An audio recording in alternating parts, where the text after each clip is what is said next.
Hello everyone, this is Taylor again. This is week 2 of Introduction to Music Production on Coursera.org or Coursera.org. This week I'm going to show you how to prepare a project in a Pacific DAW. I'll be demonstrating how to prepare the project in Logic Pro because that's what I have, and you'll learn how to be prepared for recording, for tracking, mixing and editing, so on, and we'll get started. So this is like super basic, the first thing that you do. Also, I want you to note that I bit my tongue today and it's a little bit swollen and I have a really weird lisp and it feels really weird, so just, yeah, don't worry about it. Anyway, okay, so the first thing you obviously want to do is you want to open up a new Logic file, and I'm just going to open up a new one on my first track. I'm just going to leave it just like that. I'm going to leave it as a software instrument, stereo output, etc., etc. So now that we've opened that, the first thing we want to do is go to our preferences and go to audio. We want to make sure that we've set up our hardware and make sure that that's all squared away. So we're going to go out right here to output device. The output device, I put it in as my built-in speakers on my laptop. They're not the greatest, but that's what I got right now. Input, I set it to where it's communicating with my interface, which is great. Okay, cool. So the second thing we do after that is we want to set our buffer size to 128 samples per buffer. It's on, this is one of those things that you're going to have to do and know all about no matter what DAW you are using. The buffer size is how large that audio buffer is, and it's a necessary thing, and it kind of provides this a weird kind of trade-off, in that if you have a larger buffer size, you'll be able to use more plugins, more software synthesizers, and your computer can kind of run a little more efficiently. But there'll be a delay when you're recording, and that's a big deal, because I mean, we all know what it feels like when you're experiencing lag when playing a first-person shooter. It's a lot like that, okay? So delay when you're recording is the worst. Okay, cool. So, but you should know that there will always be a delay when you're monitoring or listening through your computer because there has to be that buffer. So setting the buffer is important, and something you're going to need to know all about.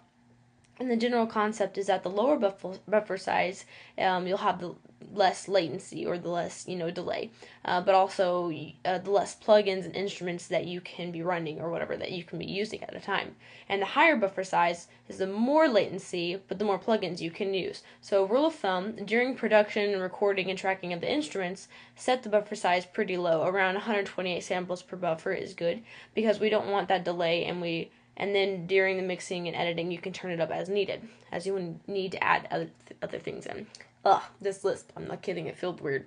Okay, cool. So now that we've got those two things down, we're going to go to the third thing, which is we're going to select the option to get a 24-bit depth recording. So that's the bit depth. What it is 24 bit recording allows the sound engineer to use far more of the working range of the system. It provides a better sounding recording with less noise. You'll find that a lot of the things we do, we want everything to be as quick and as high quality as possible. So, okay, cool. So the fourth thing we're going to do is I want you to go into General right here. And that's where we'll find the type of recording file that we have. We want an uncompressed file, so we'll choose either a WAV file or an AFF, so that there's nothing being taken out or reduced in the file. So it's a larger file, but it has the most honest sound, which is ideal. Like I said, it's high quality. Okay, cool. So make sure I did that. Yeah, I put mine on WAV. Cool. Lastly, the thing we want to change is our sample rate to 48,000 hertz. A sample rate is what it sounds like, really. It's a rate of samples, right? So when you want to change it to 48,000 hertz, means 48,000 samples per second. So we like it at a high number because it's very smooth and high quality, and we do that by clicking right on this transport.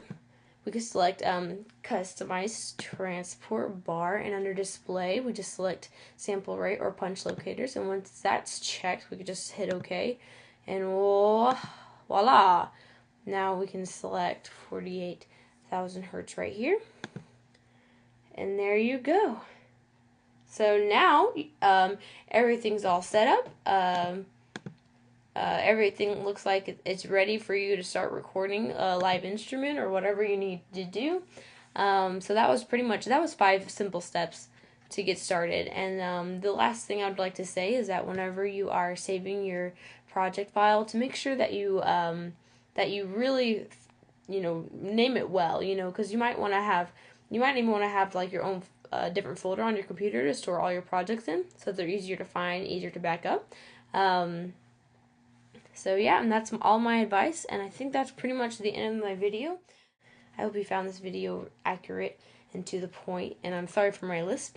But yeah, that's all I had to say, and thank you for watching.